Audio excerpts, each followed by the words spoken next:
Welcome to the Buick Outdoors Podcast. I'm your host, Sheldon Marion, and on this podcast, we dive deep into the outdoors. We discuss hunting and fishing techniques, give you tips and tricks, tell stories, and everything in between to help you enjoy the outdoors. Hey everyone, welcome back to another Buick Outdoors Podcast. If you're new here, I'm your host, Sheldon Marion, and before we get into this episode, if you're watching this on YouTube and you want to listen to it, head over to pretty well any major podcast platform and search up the Buick Outdoors Podcast if you just want to listen to it. If you are just listening to it and you want to watch the video version, head over to our YouTube channel and there'll be a podcast playlist, as well as there's a playlist for all of our other outdoor adventures: hunting, fishing, exploring, cooking. There's a little bit of everything for everyone, and then while you're over there, don't forget to subscribe to the channel. This podcast is brought to you by Northbound Gear. Northbound Gear is designed for maneuverability and durability and is made to last through even the toughest of elements. My go-to for their pants is the water resistance adventure pants and their lined waterproof jeans. I've worn them while out ice fishing, crawling through the woods bear hunting, and on the west coast out on the boat. And I even wear them around when I'm having a lazy day at the house. They are that comfortable. They also offer jackets, summer pants, backpacks, and many more. Men's and women's sizes are available, and by partnering with One Tree Planted, you're planting a tree with every purchase. Check them out for yourself at northboundgear.co, and when you use my promo code Sheldon15 at checkout, you'll receive 15% off your order. That's northboundgear.co and promo code Sheldon15. Hey everyone, welcome back to another podcast. The other day, me and Rocky went out to the woods there, and we did a little bit of a gear review and testing of a little survival kit that we picked up from Canadian Tire. And after doing that video, I really want to talk about survival kits. There's a lot of lessons to be learned when you're getting into this stuff. Especially when it comes to things like survival kits. A lot of people, before they head out to the woods or something, you might go to a store and you see a survival kit and you decide to pick it up just in case, and then that way you kind of have one. But, the majority of them are, they're not very good. There was a lot of cons in the one that I picked up. I bought it just to buy it and test it out. If you want to check out that video, it'll be up here sometime around the end of August, I believe. But it wasn't that good, and it made me really think about what should go into kind of like the basic survival kit. And so I made up a little list of a good starting point. It's not a bomb-proof type one. With survival kits, you build them to where you need them, kind of a thing. What you need in northern Canada is going to be a lot different than what you're going to need in, Arizona or something like that. Do you know what I mean? So like the list that I have made up here, it's a good starting point, but when it comes down to it, you need to build these to your specifications and to where you're going to be using them. And like the first things right off the hop is that it should be in a waterproof case. If you fall in a lake, a river, creek, or if it just rains on you and all of your survival equipment gets wet, you're already off to a bad start. Another pro to having a waterproof case, it's good at keeping water out, but with that being said, it's also going to be good at keeping water in.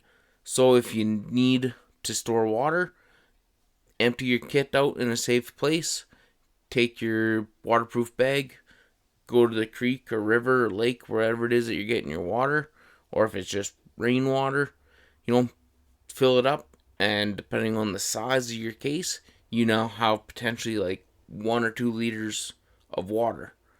After that, I wrote down that you should have At minimal, at least a knife. A multi-tool is better, whether it's like a Leatherman, Swiss Army knife, something like that. And, that is one thing that you don't want to cheap out on. Uh, you can buy the cheapo kind of multi-tools at Walmart kind of thing that are all plastic and soft steel and stuff, but it's not going to do you any good when you don't have an edge on your knife, or the saw breaks when you're trying to cut spruce willows or whatever the case may be. So, it's one of those things where you don't really want to spend the money, but if you're ever in a survival situation, you're gonna be very happy that you spent $110 on one of the Leatherman Super Tools instead of $15 on the Walmart special multi tool. So yeah, you have to kind of take that stuff into consideration. Also, multiple fire starters.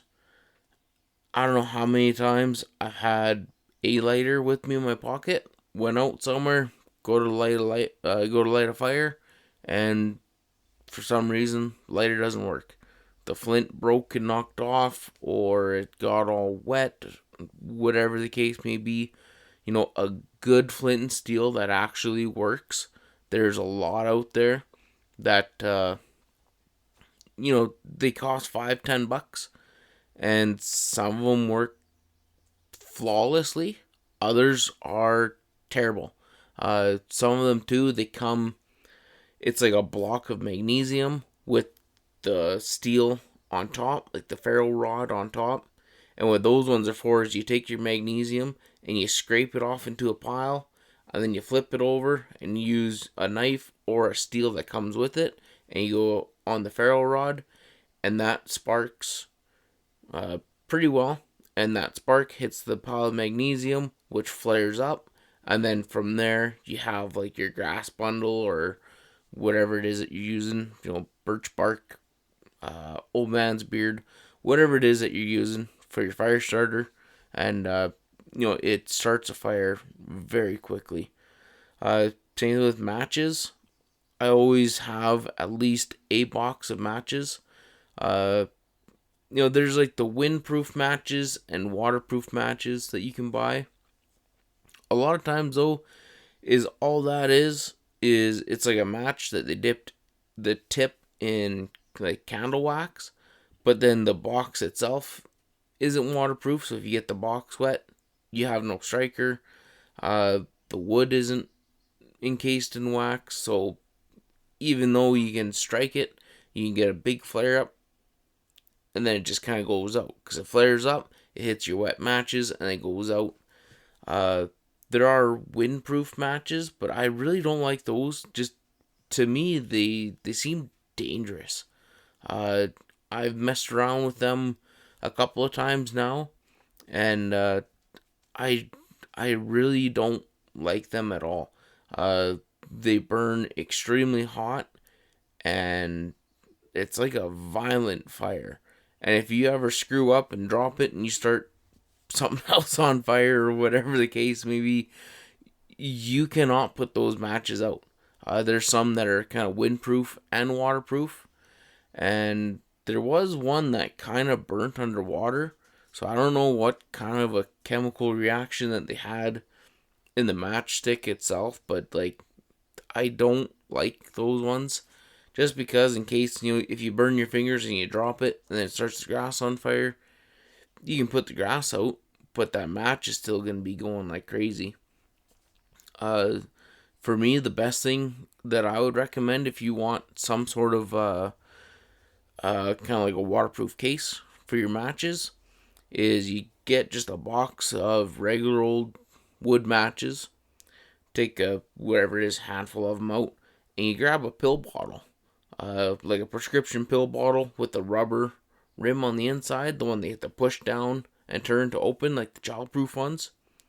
And you put whatever it is, 20 matches inside your pill bottle, and then you'd actually take the striker strip off the box of matches and just rip it into a chunk that's as long as the pill bottle and stuff that right inside with your matches. Put the lid on, you're good to go. Water can't get in it. It's in a nice little compact case, and it's always going to be nice and close and handy. And then with matches or with lighters, you can get like just a regular Bic lighter. I mean, you can buy a 5-pack for whatever it is, $15 or whatever. Or you can buy like the little butane and gas torch ones too. They work really good. The only problem with those ones is they run out of fluid really fast. So you gotta be kind of careful with them. And then next on the list is space blankets. This week was the first time I've ever actually used one, and I was very surprised. To use it as a blanket itself, it's a little hit and miss. What I would suggest is having 2 of them. When you buy them brand new, they fold up in this tiny little package. It's maybe 3 inches wide, 6 inches tall, maybe not even that. And man, it's only like a quarter of an inch deep kind of a thing. Maybe a little bit more. But, if you have 2 of them, you can use one as like the blanket type deal or a ground sheet. And then the other one you can use as a shelter, which I would highly, highly recommend. Even when I was out in the bush here the other day, I had just a really small fire. Like maybe like a 10-inch wide fire kind of a thing burning. And with that space blanket, I put it over my shoulders and I just kind of draped it kind of like a dome. So the fire was in front of me. And just from that small, tiny little fire, I could feel the heat of that fire coming up and kind of hitting the back of that space blanket and reflecting the heat back onto me. And like the amount of warmth that I got just from doing that was just amazing. So what I would suggest, if you have 2 space blankets, is I would build a shelter with one. Just even a simple lean-to shelter, or drape it over a log or whatever and have your fire out front or whatever. But as long as the heat is able to come up and reflect off that space blanket and back down onto you, you'll be extremely comfortable. Plus the one that came in my kit there, it had like the typical tinfoil looking stuff on the inside, and then on the outside it was like an orange, almost like a rubbery feeling. So I mean, it's gonna be waterproof. It reflects a ton of heat, and it actually worked fairly well. The only issue I had with mine was I was sleeping directly on the ground on the moss, and I think what ended up happening was just my body heat from laying on the ground was enough to kind of pull the moisture up out of the moss. And then when it came up and it hit the top of the space blanket, obviously they're not going to be breathable. So what ended up happening is it collected a lot of moisture throughout the night. So when I woke up in the morning, I had to build a fire, and it wasn't to warm up necessarily. Like, I was a little bit chilly, but it was mainly just to dry off. And I wasn't completely soaking wet. It was just kind of like that morning dew kind of a feeling. When you wake up in the early morning, you see like the wet grass or like the moisture on your pickup or whatever. It was like that, but on the inside of that space blanket. So you got to be a little mindful about that. Another thing that a guy should really have too is something to purify water. If I was building this kit, it would be like a small-ish, as small as you can get it, like compact survival kit. So in this case, I would use something like Aqua Tabs. I think it's NaDCC, so it's sodium chloride something or other. It's kind of like a type of chlorine tablets, but they come in like really small packages. I think you can buy 30 of them for $15 or something like that. I can't remember. I haven't looked at them in a long time, so you have to you'll have to check on my prices there. But, they're tiny little tablets. And I want to say one tablet will clean 1 liter of water in 30 minutes. So if you have a liter of water, you take one tablet, put it in there, shake it up a little, and you just let it sit for 30 minutes. And I want to say that they pretty well nuke everything, including Giardia. And so for us up here in the north, that is a major one, is getting rid of Giardia. Typically we don't have to worry about, like hepatitis in our water or salmonella or maybe a little bit of E. coli. But for us, our main one that you have to worry about is Giardia, which is beaver fever. And if you don't know what Giardia is, it's basically beaver poop in the water. So like any standing water or even some slow moving waters, there's a big potential of Giardia being in there, and E. coli as well.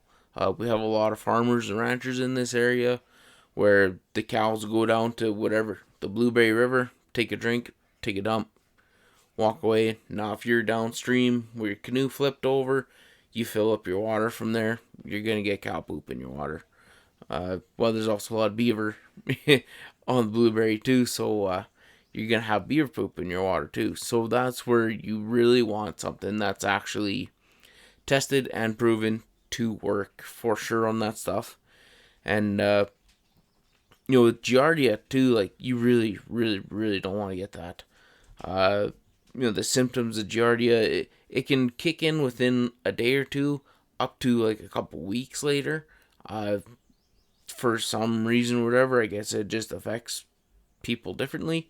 But the symptoms is like diarrhea, stomach cramps, stomach pain, nausea, dehydration, and in some people, they have chronic diarrhea for several weeks to months after drinking that contaminated water. So it's definitely something that you do not want.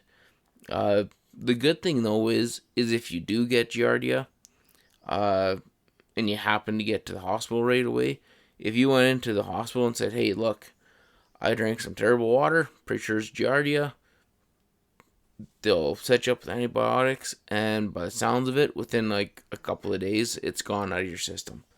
But that's only with the proper antibiotics and pills and whatever else it is that you need to get out of your system. Otherwise, the symptoms could last a couple weeks, could last a couple months, could be indefinite. Everything you read up on it, whether it's Wikipedia, WebMD, government of BC has one on there. There's everybody has different opinions on how long it'll last. So yeah, it's it's best just to avoid it by all means necessary. One thing you can do too is boil your water. But with this survival kit, I'm trying to make it so where it's small and compact, and you don't have to bring extra stuff like something like a cup. It doesn't sound like much, but when you have a small little kit, you can't just grab a cup and fold it up and tuck it in the corner kind of thing, and it's just more stuff that you can be bringing. That's why, things like your waterproof case, it doubles as a water storage. But, yeah, if you boil your water, I think the rule of thumb for killing Giardia and E. coli and Salmonella is if you boil your water for 5 minutes, I think it is, will kill everything. So, you do have that option if you have a container to boil water in. Next thing on the list is Paracord. And I'm not saying Paracord because that's just the new in thing. Paracord actually is a phenomenal nylon rope. If you have, say 10 feet of it. So Paracord, it's made out of braided cords. Then it has like the outside coating on it.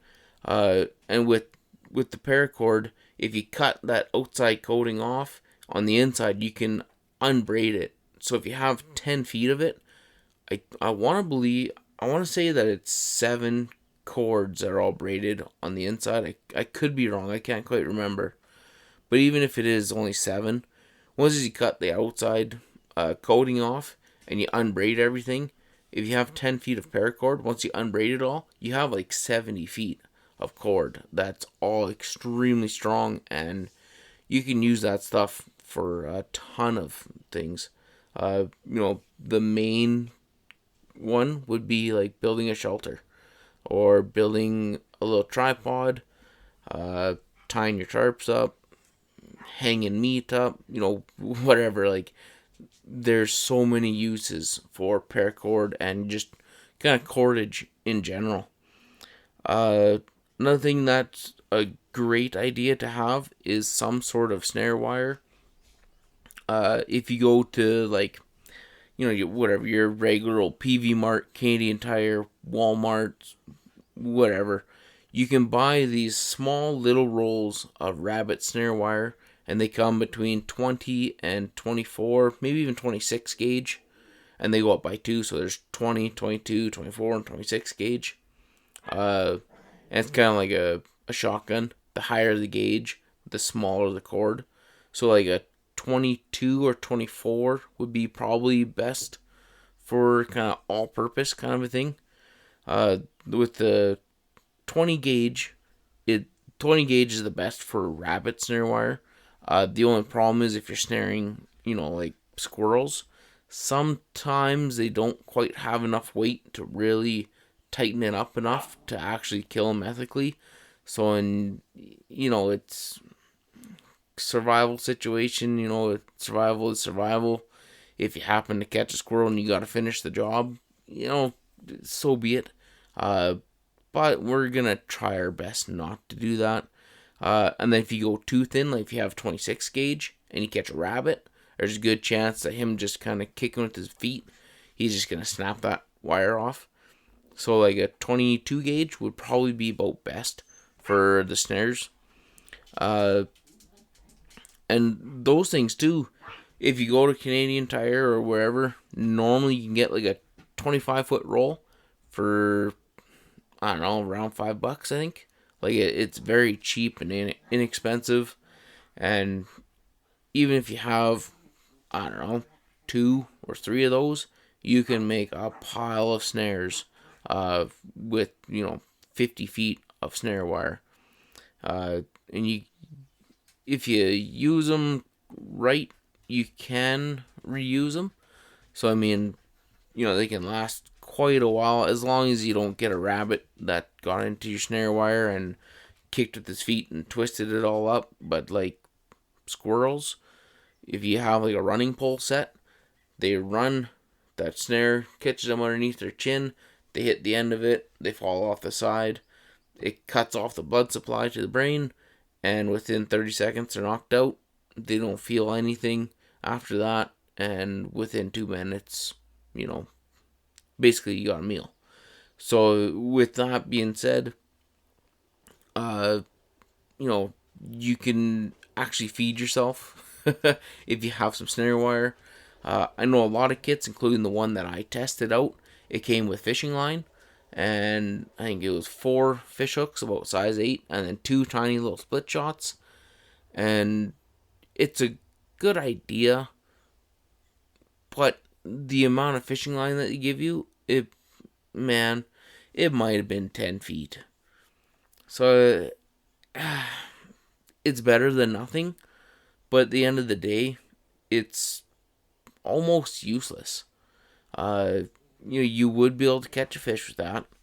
However, what am I going to use that for out here? I don't have any lakes or streams that are right close that I can catch fish in. But typically, if you're around a lake that does have fish, there's going to be rabbits, there's going to be squirrels, there's other stuff that you can catch too. So I would lean heavier on snare wire instead of fishing supplies, just because fishing supplies up here doesn't necessarily, you can't use it everywhere. Where with the snare wire, you pretty much can use it anywhere. And, honestly, if you got real creative and you found a little channel where fish were swimming through, I bet you would be able to make like a little corral with willows or something, stick them up in like a V, and at the end of that V, have like an anchor in there, and set up a snare and catch fish with a snare. That would have to be like a perfect situation where you'd have to find where there's kind of swimming, but it's not exactly impossible. With that being said, you could also probably make a snare out of fishing line. How you would prop it up, though, would be a bit of a struggle. But, I mean, things can be done. But with all that being said, I would lean more towards having snare wire instead of fishing line. Also, another great thing to have is some sort of light. You can buy headlamps now, like the one that Shelby just bought me. It's a tiny little thing. It's maybe an inch long, half-inch high, and maybe half-inch deep kind of thing. The problem with that, though, is that's an internal battery that you had to plug with the USB. So in this case, what I would do is I would get one of those, like, I think it was an Energizer headlamp that I got from Walmart. They're like 25 or 30 bucks, and they use, it's either 3 AAA or 2 AA batteries. And then with that being said, you can bring your headlamp, bring extra batteries, and man, you're good to go. And something like a headlamp, it's extra weight and it is slightly bulky. But when you're doing something at night or at dusk and you need light, a headlamp is just phenomenal. Some people say bring a flashlight instead, but with the headlamp, you can put it on your head. It's the same weight, roughly the same size as small flashlights, and you can work hands free. You don't have to sit there with your hand on a flashlight or have a flashlight in your mouth. You just throw the headlamp onto your head, turn it on, you got your hands free, you can do whatever it is that you need to do, and you're good to go. One thing too that I noticed with a lot of these survival kits that you can just buy off the shelf is a lot of them don't have any first aid in it at all. Even something as simple as like a handful of band-aids, a couple of triangle band-aids, a roll of gauze, tensor bandage, and like some first aid tape. It sounds like a lot, but I mean really, if you have 15 band-aids, it's gonna be a stack this high, like whatever. So if you only have like 5 band-aids, triangle bandages, they come in little packages that look like a wet nap. Well, some of them do, but even them, if you have 2 of them, they don't take up much room. They don't weigh anything whatsoever. So they're like a roll of gauze and tensor bandage, and maybe a couple of those little alcohol wipes too. If you do get a cut out in the bush, especially, it can get infected so fast. So if you get a cut, if you have your little alcohol wipes, you can give it a good little clean, wipe it off, put a band-aid on it, you're good to go. And now you're pretty well, not exactly perfectly fine, but your chances are going to be much better. And like, even something as simple as like you nicked your finger when you're splitting some kindling at home, it's not a big deal. It's a little cut. Out in the bush in a survival situation, that could potentially kill you, because if that gets infected, it could cause gangrene. Gangrene could get into your blood obviously is throughout your entire body. If it gets to that point, you're pretty well, there's a good chance you're gonna die.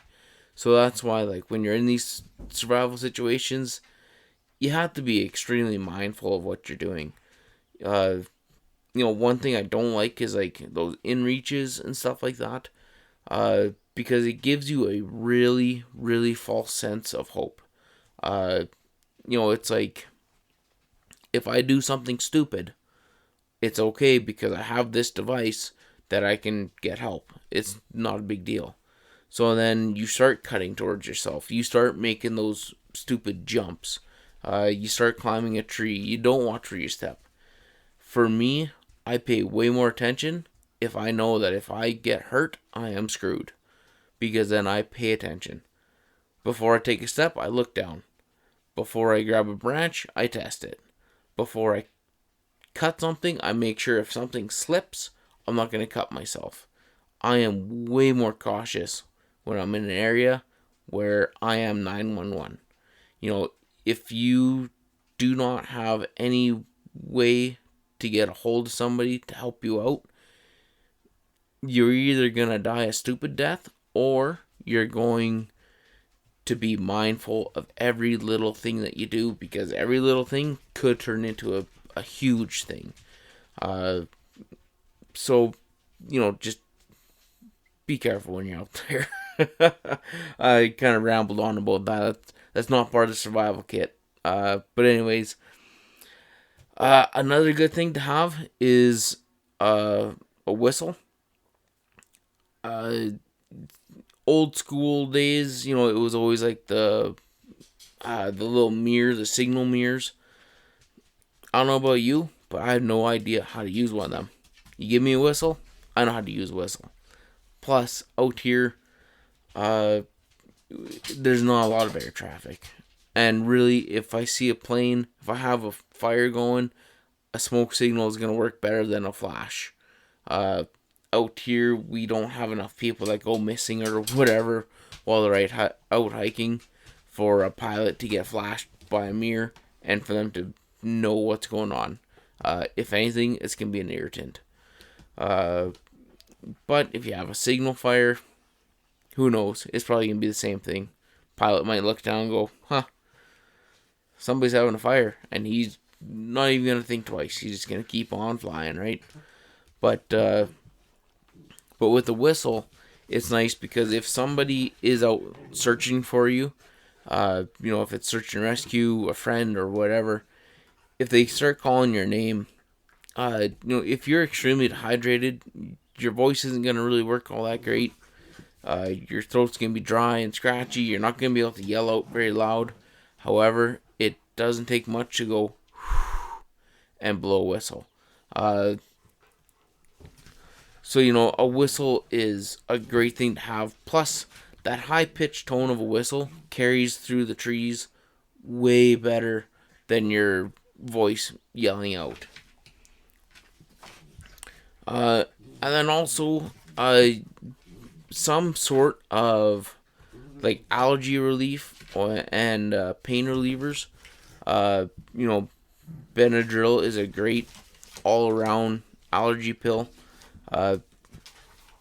It's one of those things where if you're having an allergic reaction out in the woods, you're gonna be thanking the stars that you have Benadryl. If you're like me and you have like hay fever or something like that, don't waste it on that. Just deal with the runny nose and deal with the sneezing, because if you have an allergic reaction to something bad, that's gonna be when you want it. A runny nose, sneezing, and your eyes itch a little bit. Don't worry about it. Suck it up. Another good thing to have is the pain relievers. With them, if you happen to like break your leg or something like that, pain relievers aren't really gonna do much for your pain.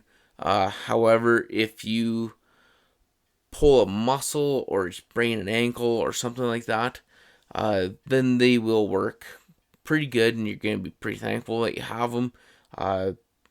Even if it's just enough pain relief so you can kind of get yourself set up for the next night or the next day or whatever, so you can just sit back and relax and you have your pile of wood there, or you went out and you're able to check your snares and you got a couple of squirrels skinned and ready to go, whatever the case may be. Some pain relievers do help out quite a lot. And I can't remember where it was that I seen them, but I know you can get them where it's about the size of like a wet nap, and it comes with like 2 Benadryl. And then I want to say that you can get the same thing, but it's like Advil or something like that. And so those are pretty useful to have.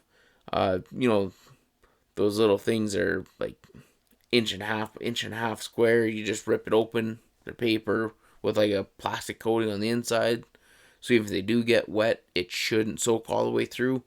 But you can also buy those real small pill bottles where they only hold like kind of 10 pills.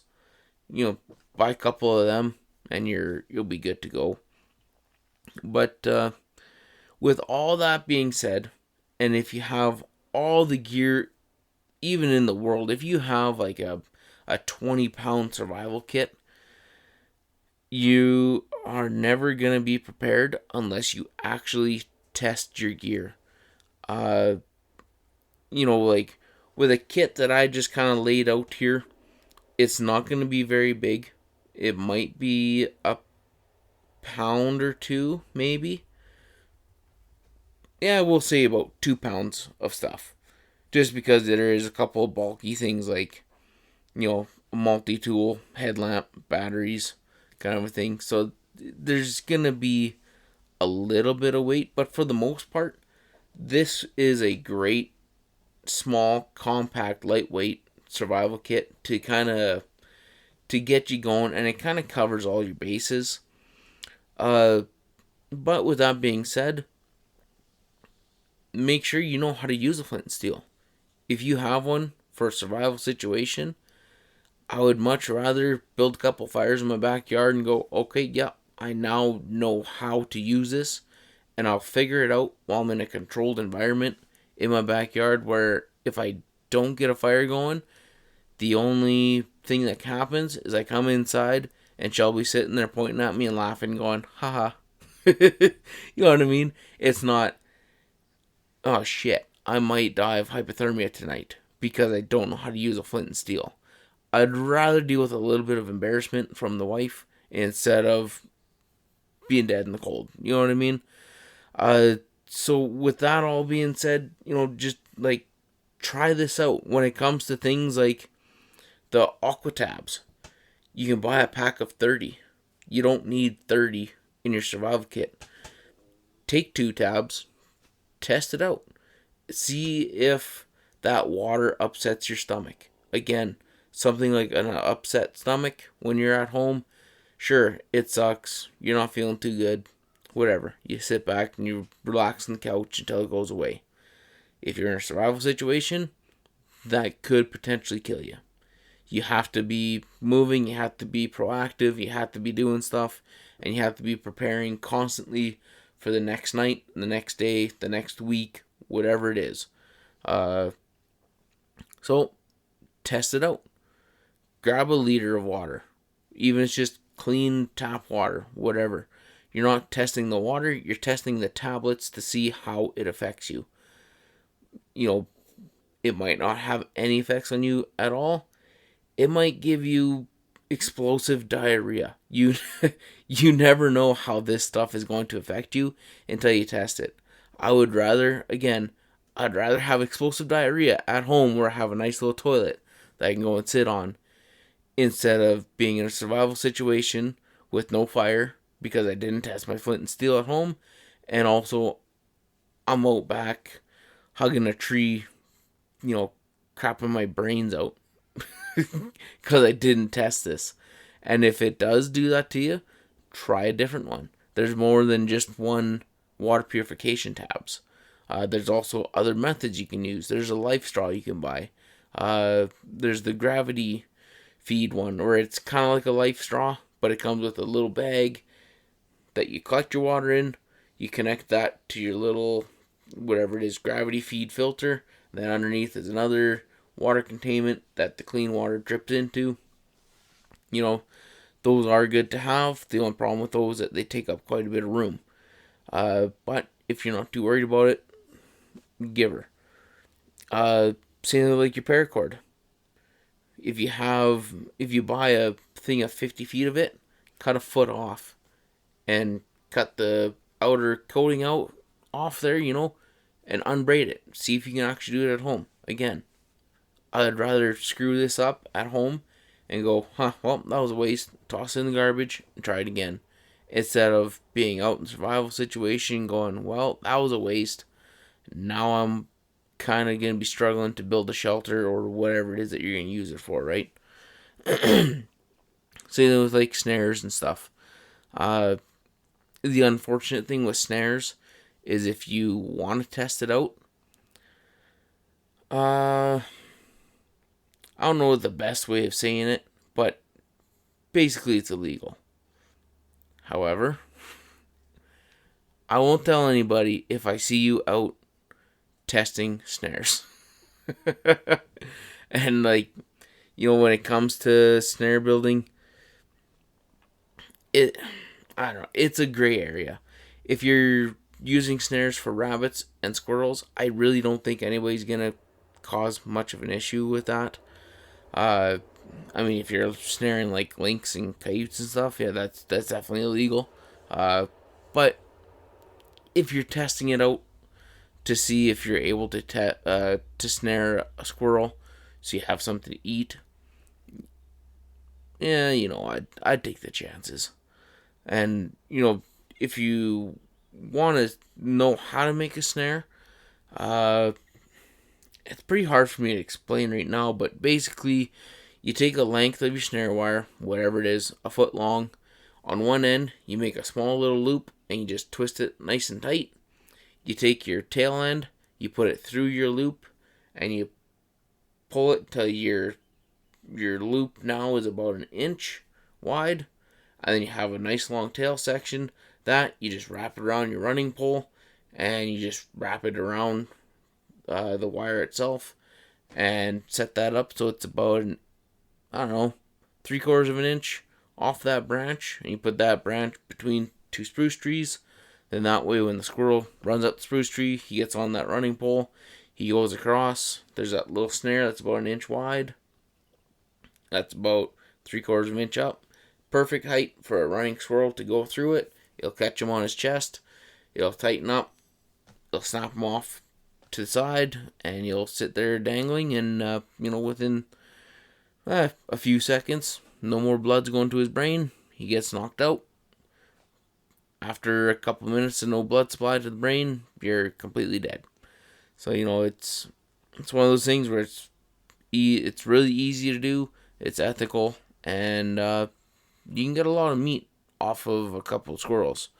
But anyways, that might be one of the videos here in the future. Maybe what I'll do is I'll go out and I'll actually buy all of this stuff, and I'll build my own little survival kit, and I'll go to the woods for a couple of days, and I'll collect water, I'll use the tabs, I'll build the shelter, use a nylon and a space blanket, I'll build a couple running pole sets, I'll snare some rabbits, or I'll snare some squirrels, I'll cook them over the fire, and I'll actually put this kit to the test. I don't like telling people, this is what you need when I don't use it, kind of a thing. So at least this way, if I build this kit, you can see how it works up here in northern BC anyways. If you're living on the coast, maybe it's a little bit different. Maybe you want to throw in a couple of extra things. That's why you need to test it out and find what works, and you want to adjust the kit to your needs. For me, I've taken a first aid course every 3 years for the last however many years, like 12 years. So I think I've done 6 first aid courses. So I know CPR, I know basic bandaging, I know how to use, a defibrillator, or not a defibrillator, but like the AEDs. I've taken courses on how to get a person ready to transport in a helicopter. So for me, I don't need a little first aid booklet. I don't need to know how to make a sling. I don't need to know how to use a tension bandage. But for somebody who hasn't done a first aid course, or maybe you've only done a course once, maybe one of those small little first aid booklets would be useful for you to have. If you don't know how to clean a wound and to bandage it up properly, what's the point of having all this first aid stuff with you, right? So it's just another one of those things you have to be mindful of. And again, I can't stress enough, you need to test this stuff out. But anyways, guys, I hope you enjoyed this podcast. I hope you learned from it a little. If you build this kit for yourself, please let me know how it worked for you. And also let me know how your testing went. I can't stress that enough. You have to know how to use this stuff. You can't just bring a survival kit with you and figure out how to use it while you're trying not to die, basically. So anyways, guys, I hope you enjoyed this podcast. If you're just listening to this, maybe give us a review on one of the podcast platforms that you're listening to it on. Also, if you're watching this on YouTube, give us a like. Maybe share it, tell a friend or two. Leave us a comment. Let me know how it all went for you. Subscribe to our YouTube channel. And we'll catch you on the next one.